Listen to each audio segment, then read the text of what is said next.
All right. Hey, listen, I am sitting here at home wrapping up a day of some stuff, and I wanted to just take a minute here and give you a contractor business tip here that will save your tail.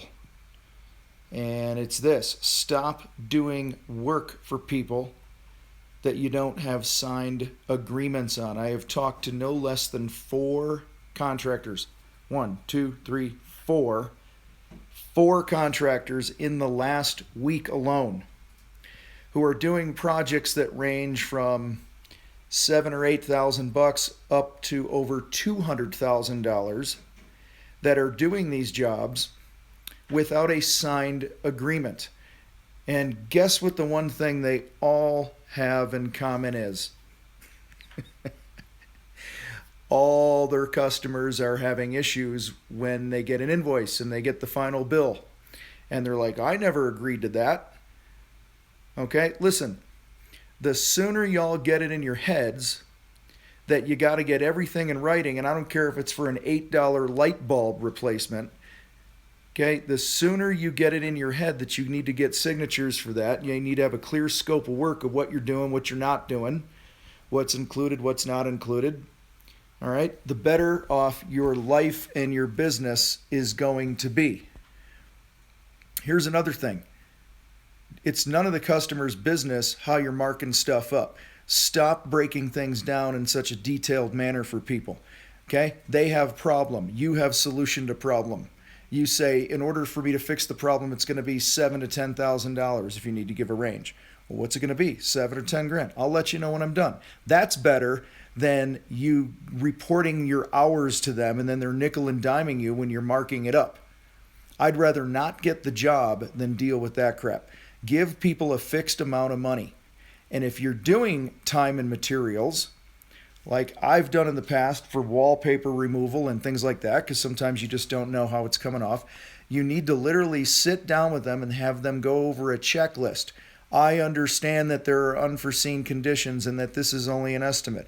I understand that I will be paying $75 for every man hour that goes towards doing this type of work, blah, blah, blah. Okay, there is no negotiating. There's no meeting them in the middle. There's none of that crap going on. Stop screwing yourselves. Okay? Listen, you've got to fight for every dollar as a contractor. And when you come out of the gate and you're already tying one hand behind your back because you're too lazy and undisciplined to write up a contract with somebody, and then you whine and complain and wonder why they don't want to pay you, I wouldn't want to pay you either, because if it ain't in writing, I don't remember it. And neither do your customers. And it doesn't mean they're bad human beings. It just means they got a lot of crap in their life going on too, just like you do. So write it down. Write it down. Let me look at my notes here. This also goes for additional work. Like, whatever your payment terms are on the original scope of the job, say you sell a $10,000 job, and then they want to add $1,000 worth of additional work in the middle of the job. Okay, couple strategies here to make sure you always get paid. Number one is on the front end of the job, the $10,000 portion, make sure you're getting a deposit. Yes, get a deposit. You guys that say, I don't charge deposits, you're hosing yourselves. People, your customers need to have the skin in the game too. All right? Because you're not a bank. Second, whatever that deposit is, say it's 30%. So you're going to get $3,000 up front. Okay? You're going to get $3,000 up front. Then tell them when the next payment is due. So for instance, it's $3,000 to schedule the job. It's $3,000 on the start of the job, the day I start. So you got $6,000 out of a $10,000 job before you even start when you show up. Okay? That's a good situation to be in because your costs are all covered. So even if they bail on you and they don't pay the rest of the job, the rest of the money they owe you, at least your direct costs for the project are covered. Okay? And then when you sell that additional work for $1,000, yeah, we'd love to do it. Let me write it up for you. It's $1,000. And then you go, I need 300 of it now to start the additional work. Oh, can't I just tack the 1,000 on the tail end of the job? You could, but that's not our policy. And if they gripe and hem and haw about it, then just say, okay, we don't have to do the additional work. I'm totally good with it. All right, protect yourselves, guys. Protect yourselves, protect yourselves. Make collections a priority.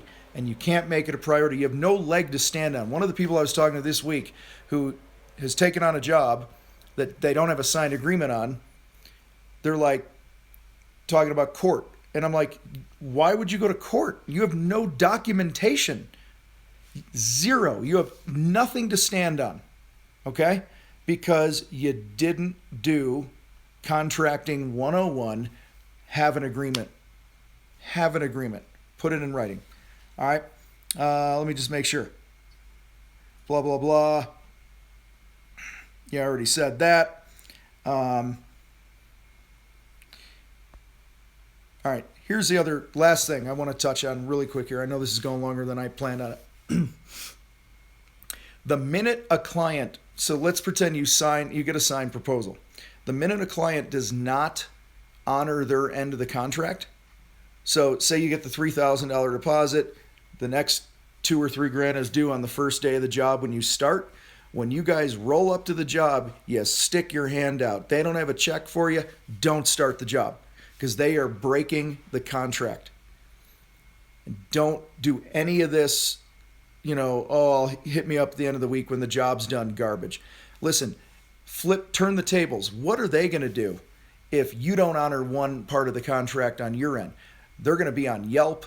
They're going to be on Angie's List. They're going to be all over the world telling everyone what an ass you are for not honoring your end of the contract. Okay, so a contract means we've made an agreement with one another that is in writing. So we shook on it, but we wrote it down on paper, and this is what it's going to be. And if one party does not honor their side of the contract, call a timeout and resolve that before any further work is done or before you even start. So hopefully that makes sense. I'm starting to ramble, so I'm going to shut up now and get off this thing. Guys, have a great night. Protect yourselves. Don't make building your business harder than it needs to be. Fight the contractor fight, and we'll see you next time.